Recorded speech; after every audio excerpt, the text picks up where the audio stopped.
Oduuwwan gaggabaaboo guyyaarraa isiniif dhiyeessaa akkam jirtu daawwattoota keenya. Pirezidaantiin Ameerikaa Doonaald Tiraamp hidha laga Abbayyaa Itoophiyaa birrii keenyaan ijaarame jechuudhaan dhaadachaatii jira. Pirezidaantichi maalirraa ka'uudhaan akkas jedhe gabaasa bal'aa kan dhageessan ta'a. Oduu keenya kan biraatiin immoo godina Aariitti balaa sigiga lafaa mudateen maatii tokko keessaa lubbuun namoota 5 darbuun beekame.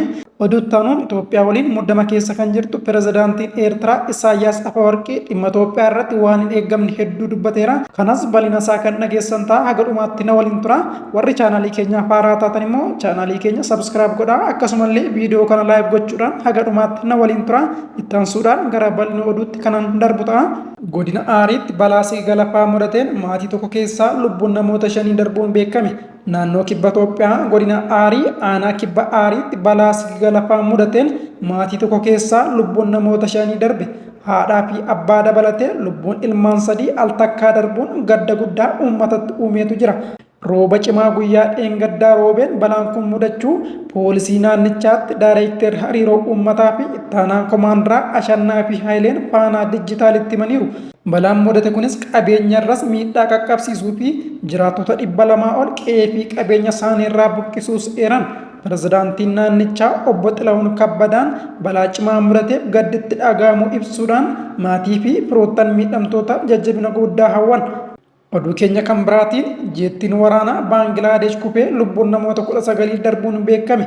Adoolessa 14 bara 2017 jeettiin leenjii humna qilleensaa Baangilaadesh mooraa mana barumsaa magaalaa guddoo biyyattii Daakaatti argamu keessatti kufuudhaan yoo xiqqaate lubbuun namoota 19 darbuu fi namoonni 100 ol immoo madaa'uun isaanii beekame.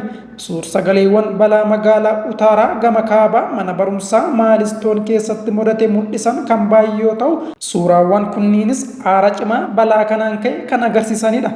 Daa'immanii fi maanguddoota dabalatee namoonni 50 ol gubatanii gara hospitaalaa kan geeffaman yoo ta'u, lakkoofsi namoota lubbuun isaanii darbees dabaluu akka danda'u ibsamaatii jira. Barsiisaan kolleejjichaa Raasuul Islaam Baangaalaa xiyyaarichi kallattiin gamoo kana wayita rukutu arguusaa BBC'tti himaniitu ture. Oduu keenya kan biraatiin Tiraamp walgahii seeneetota Riippaabilikaan waliin jimaata darbee taasisan irratti ammas irra deddeebiidhaan waa'ee hidha haaromsa Itoophiyaa kaasan. Tiraamp akkan suuraa fi ragaalee saatalaayitii argadhetti hidhichi addunyaarraa isa guddaadhaa jiran. Kun ammoo Masiriif jireenyi ishee laganaa irratti kan hirkatu miidhaa. Hamma bishaanii gara Masirii deemu jalaa cufa jechuudhaanis dubbachaatii jiru viidiyoo kanarratti. Kun rakkoo waan uumuuf hordofaa jirra jechuudhaanis itti dabaluudhaan dubbataniitu jiru. Tiraamp gara Masirii looguun irra deebiin dudubbataa kan jiran yoo ta'u, garuu hidhichi baasii lammiilee Itoophiyaan ijaaramee xumurarra ga'e. Itoophiyaan hidhicha ijaartee xumuruun fulbaana dhufu eebbisiisuudhaaf akka jettus muummeen ministeera Itoophiyaa tibba darbee walgahii paarlaamaa irratti ibsaniitu ture. Mootummaan Itoophiyaa kana dura loogummaa Ameerikaa ifatti ibsuun mormaa kan ture yeroo ta'u, amma dubbii Tiraamp kanaaf garuu ibsa tokkollee baasuudhaan deebii kenneeruu hin qabu. Itoophiyaanis hidha uummata isheef ibsaa kennuuf hojjechaa jirtu kanaan amma bishaanii Sudaanii fi Masiriif gadhiistu akka hin hir'isne irra deddeebiin himaa kan turte yeroo ta'u, Masiriin erga hidhi kun jalqabee Itoophiyaan akka hin hojjenneef mormaatii turte. Garuu biyyattiin parsantii 97 bishaan laganaa irratti haa hirkattu malee bishaanichi parsantii 85 kan gumaachitu Itoophiyaarraatii ture. Oduu keenya xumuraatiin pirezidaantiin Eertiraa Isaayyaas Afeworqii barbaacha ulaa galaanaa Itoophiyaan itti jirtu busheessuudhaan gocha maal na dhibdeedha jechuun dubbatan.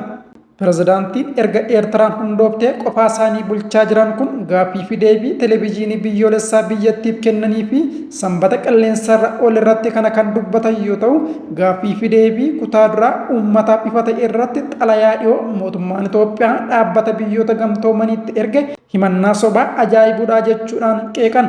Waraanni Eertiraa bakkeewwan Itoophiyaa daangaarra jiran to'atee akka jiruu fi badiiwwan hamoo dalagaa jira jechuun mootummaan Itoophiyaa xalayaa UN'if erguun gabaafameetu ture. Kun soba rakasaadha jechuudhaan himannaa mootummaa Itoophiyaa kan waakkatan pirezidaantii Isaayyaas Afeworqii paartiin badhaadhinaa qophii waraanaa taasisu dhoksuuf soba rakasaa dhiyeessaa jedhan. Gaaffii fi deebii isaanii sa'aatii 2 ture kana waa'ee gaaffii ulaa galaanaa Itoophiyaa siyaasa idil addunyaa bara bulchiinsa duraa pirezidaantii Tiraamp hariiroon Eertiraa fi US fooyya'uu dhimma biyyoota ollaa fi kanaan kan wal qabatanis kaasaniitu jiru. Pirezidaanti Isaayyaas gaaffii fi deebii isaaniin Itoophiyaan walitti bu'iinsa garaagaraan raafamaa jirti jedhan. Abdiin bara bulchiinsa ministeera muummee Abiyyi Ahmad ture jedhan maalla dhibdeedhaan bakka durii hin jiru jechuudhaanis dubbatan. Waliigaltee Piriitooriyaa booda waan uumame hubachuuf nama rakkisaadha kan jedhan. Waliigaltee Piriitooriyaa booda waan uumame hubachuuf nama rakkisa kan jedhan Pirezidaanti Isaayyaas Afeworqii maaliif qajeelummaan hojiirra hin oolle faannoo irratti maalla dhibdeedhaan waraanni maaliif baname jechuudhaanis gaafatan. Yeroo ammaa Itoophiyaa keessa hokkarri agarru kan mul'ate hin beeknedha kan jedhan Pirezidaanti Isaayyaas kanaaf immoo paartii biyya bulchaa jiru qeeqan. Paartiin badhaadhinaa rakkoo biyya keessaa irratti xiyyeeffachuun furuurra Eertiraa irratti maaliif lola kaasaa jechuudhaanis gaafatan. Hariiroon Itoophiyaa fi Eertiraa waliigaltee bara 2018 booda fooyya'us adeemsa keessa laafuudhaan gara waldura dhaabbannaatti ceetu jira. Biyyi tokko isa kaaniin lolanatti kaasuuf jechuun walimataa kan jirtu yeroo ta'u, ministeerri muummee Abiyyi Ahmad waxabajjii keessa yeroo paarlaamaatti dhiyaatanii Itoophiyaan Eertiraa waliin lola seenuu akka hin barbaanne himaniitu ture. Xiinxaltoonni garuu haala amma jiruun walitti bu'insi dhalachuutii malaa biyyoota lamaanis ni miidha jechuudhaan akeekkachiisaatii jiru. Mul'anni keenya wal ta'umsaa fi hariiroo cimaa uumuu ture kan jedhan Pirezidaanti Isaayyaas haa ta'u malee mootummaan Itoophiyaa afaaniin waraana labseera jechuudhaan himatan. Ajandaa waraanaa isaan jedhan kanaaf ammoo deeggarsa Faransaay, US fi Yuunaayitid Arab Imireet akka qaban dubbatu.